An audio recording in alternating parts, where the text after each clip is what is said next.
When we are no longer able to change a situation, we are challenged to change ourselves. Viktor Frankl, you've felt it before, that sharp, invisible pain that no one else can see. Maybe it came through the loss of someone you loved, the collapse of a dream, or the quiet suffocation of a meaningless routine. The world tells you to move on. But how do you move on when everything inside you is still bleeding? Pain is inevitable. But what you do with pain, that's the battle. For Viktor Frankl, a Holocaust survivor and father of logotherapy, suffering only becomes unbearable when it lacks meaning. He believed that even in the darkest cell of a concentration camp, a person could rise above their circumstances through the power of choice and purpose. On the other hand, Marcus Aurelius, the Roman emperor and Stoic philosopher, taught that peace comes not from finding meaning, but from mastering your response to fate. He accepted suffering as part of the natural order, to be neither feared nor worshipped but endured with dignity. Two minds, two worlds, two radically different responses to the same human struggle. So, when suffering knocks at your door, should you resist it or transform it? Let's find out together. Pain is the one guest that visits every soul, regardless of time, culture, or belief. For Marcus Aurelius, pain was a certainty, as natural as the rising sun or the passing of the seasons. It wasn't to be feared or overanalyzed, but faced with calm resolve. He believed that emotions like fear or anguish are simply distortions of our judgments, not truths in themselves. If your body aches or your heart breaks, it is not the pain that ruins you. It is your opinion about the pain. His Stoicism taught that you are not a victim of life unless you consent to be. Nature gives, nature takes. Acceptance is not weakness but strength.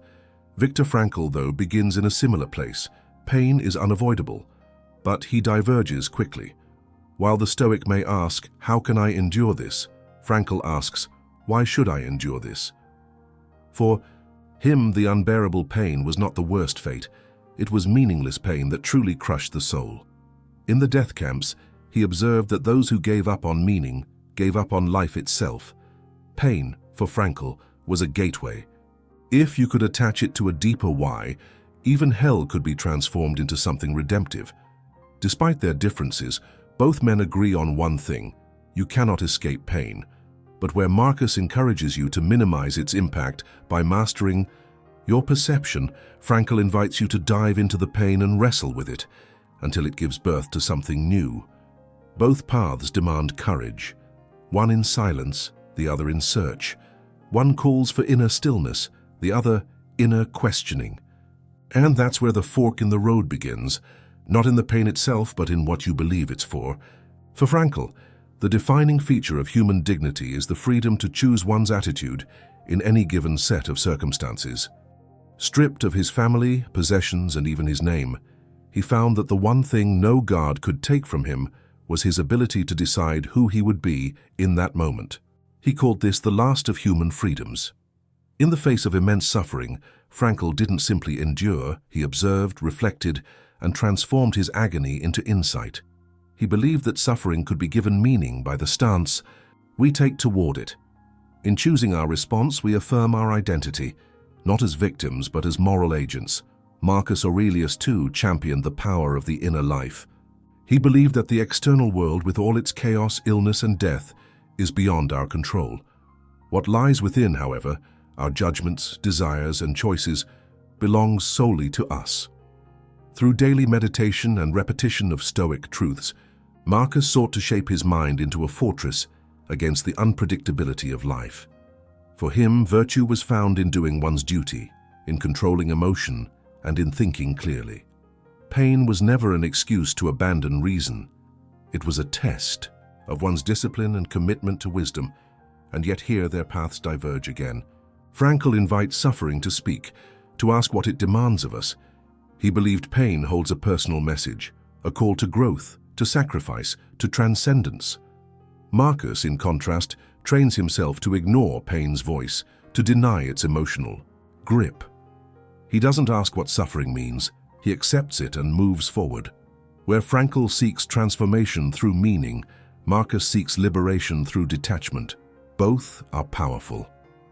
But only one asks, what is this pain trying to teach me? And that question may be the key that unlocks a deeper human potential. Viktor Frankl's entire psychological framework is built on the idea that humans are driven not by pleasure or power, but by a deep yearning for meaning. He saw purpose as the very thing that kept people alive, not metaphorically, but literally. In Auschwitz, he noticed that when a person felt they had a reason to endure, a loved one waiting for them, a task unfinished, even a belief that their suffering had value, they survived longer, resisted despair more fiercely, and retained their humanity. To Frankl, purpose is not a luxury of the privileged, it is the oxygen of the soul. Without it, suffering becomes toxic. With it, pain becomes sacred. Marcus Aurelius, on the other hand, viewed purpose less as a personal mission and more as alignment with the universe.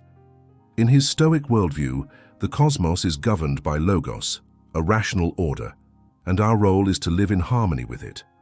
Seeking a personal why in the midst of tragedy wasn't his focus. Rather, he emphasized the virtue of acceptance. One must do what is right, regardless of outcome, applause, or reward. Purpose, for Marcus, was not something you invent or chase. It was embedded in your duties, your reason, and your capacity to remain just and calm in chaos. Their contrast is striking. Frankl tells us to search for meaning like a miner in the depths of our wounds, believing each person's suffering contains a unique mission. Marcus tells us to detach from the need for meaning, trusting that duty itself is enough. One demands active interpretation, the other invites serene alignment. One wrestles, the other releases. And so the question arises, is your suffering asking you to go deeper into yourself, or simply to let go of needing an answer at all? Loss is the great equalizer. It strips away illusions, exposes attachments, and asks, what remains when everything is gone? For Viktor Frankl, loss was not an interruption of life. It was life, condensed to its most honest form. He lost his wife, his parents, his colleagues, and nearly his own life. But what amazed him was that those who endured such losses and still held on to a reason to live, even a sliver of hope, were able to resist spiritual collapse. Frankl believed that memory could become sanctuary. The image of a loved one, even if lost, could still guide the soul, offering a spiritual presence that transcended absence. For him, grief was not the end. It was a bridge. Marcus Aurelius, in contrast, prepared for loss before it arrived. He practiced what the Stoics called premeditatio malorum, the meditation on future misfortunes. By imagining the death of a child, the betrayal of a friend, or the end of health, Marcus trained himself to greet loss not with panic, but with poise. He wrote, "You could leave life right now. Let that determine what you do and say and think." Loss for him was not tragic, it was natural, and if it is nature's will, then it is good. The Stoic mind doesn't grieve to remember. It accepts and continues. Still, while Marcus hardens himself to loss through mental discipline, Frankl allows himself to feel its full ache, and then mine from it a form of resurrection. For Frankl, suffering remembered with love becomes legacy. For Marcus, suffering acknowledged and dismissed becomes freedom. The choice, then, is between using loss as a vessel of meaning or viewing it as an impermanent wave of the universe's indifferent tide. One teaches us to weep and walk forward, the other to breathe deeply and let go. Both paths offer strength, but not the same kind of healing. Frankl believed that suffering, when embraced with courage and responsibility, could elevate a person into something greater than they were before. Pain wasn't just to be survived, it was to be transcended. He saw suffering as the crucible through which the soul is purified. To him, meaning wasn't found in comfort but in response, how we stand when everything is taken, when life becomes unrecognizable. In that response, we define who we are. He wrote that even in moments of despair, man is that being who invented the gas chambers of Auschwitz, but he is also that being who entered those chambers upright, with the Lord's Prayer on his lips. That was transformation, not in what happened to you, but in what you became because of it. Marcus Aurelius did not speak of transformation in mystical terms. He did not promise that suffering would elevate you, only that you could remain unchanged by it. In fact, he warned against being reshaped by pain or pleasure, fame or disgrace. For Marcus, the victory lay in consistency. Virtue was measured not by how much you grew, but by how unwavering you remained. You are a rational being, placed in a chaotic world, called to perform your duties and keep your soul unshaken.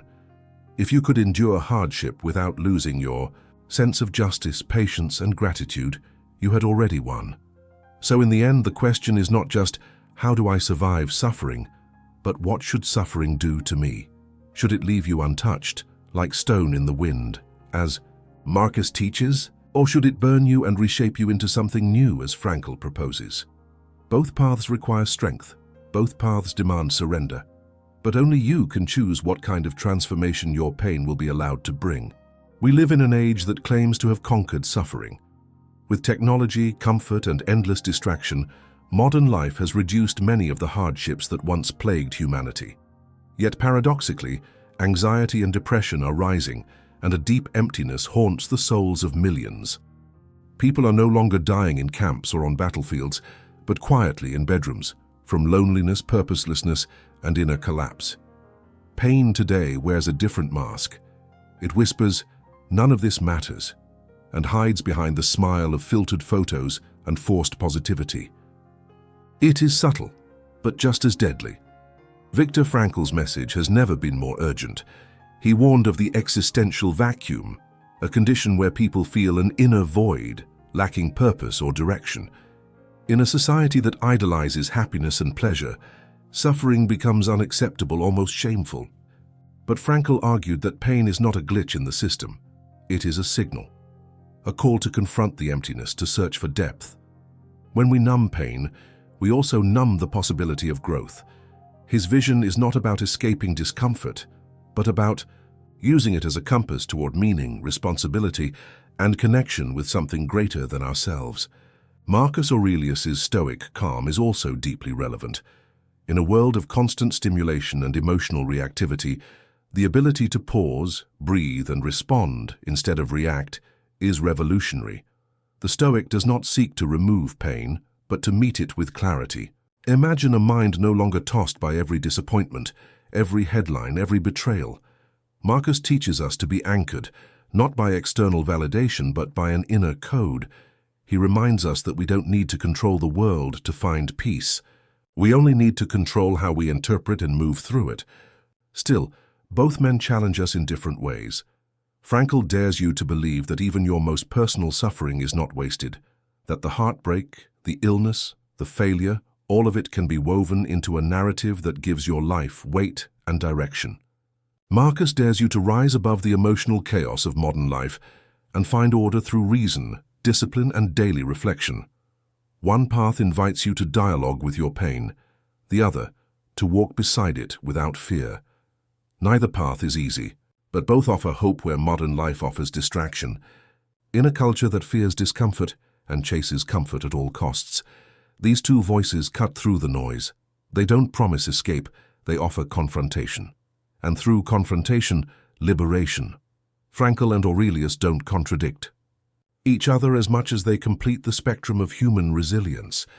Where one leads us into the fire to find truth, the other teaches us to walk through that fire without losing ourselves. Together, they remind us that pain is not our enemy. Unconscious pain is. So when your soul grows restless, when suffering comes cloaked in silence, when the world grows loud but says nothing meaningful, remember this: your pain is speaking. It may be calling you to stillness or to action, to surrender or to fight, but it is never meaningless if you are willing to listen. Whether you follow the path of Frankl or Aurelius, your healing begins not in avoidance, but in courage. The courage to face pain with open eyes and ask, what now? Suffering will find you, not because you are weak, but because you are alive. Frankl and Aurelius offer us two torches in the dark, one that says, transform your pain into purpose, and another that whispers, endure with dignity. Both reject the idea of despair. Both affirm that within the soul lies a deeper strength, whether it is expressed in calm acceptance or in defiant meaning-making. In truth, there are moments in life when you will need Marcus's stillness, and others when only Frankl's fire can carry you through. The real question is not which path is right, but which path your pain is asking you to walk today. If this message resonated with you, consider subscribing to Purpose Through Pain. Here we explore the wisdom that helps us face life's darkest moments and rise. Share this video with someone who needs strength, and in the comments, tell us, do you lean more toward Frankl's search for meaning or Aurelius's call to endurance? You are not alone, and your pain is not the end. It's the beginning of something deeper,